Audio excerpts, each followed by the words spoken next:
Samo stavite klinčiće na toaletnu rolu papira i bit ćete oduševljeni danima. Kad sam otkrio ovu tajnu, riješio sam mnogo problema u kući i još uvijek sam šokiran koliko je učinkovito. Prvo uzmite rolu toaletnog papira i stavite je u posudu.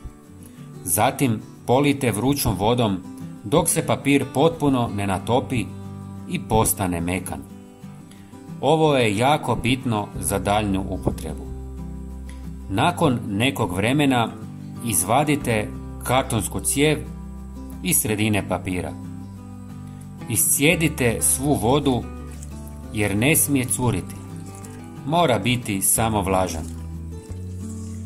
Ovako bi to trebalo izgledati. Sada natrgajte papir na manje komadiće dok ne napunite posudu. Prijatelji, napišite mi u komentarima odakle me gledate. Ja sam iz Hrvatske i volim upoznavati ljude iz cijeloga svijeta. Hvala vam. Sada ćemo napraviti najvažniji korak i pripremiti mješavinu od par sastojaka. Usitnit ćemo 1 žlicu klinčića. Možemo koristiti cijele klinčiće, ali vidjet ćete kasnije zašto su usitnjeni bolji. Istresite ih u 200 ml vruće vode. Dodajte i pola žlice cimeta u prahu. I zadnji sastojak je par kapi eteričnog ulja lavande.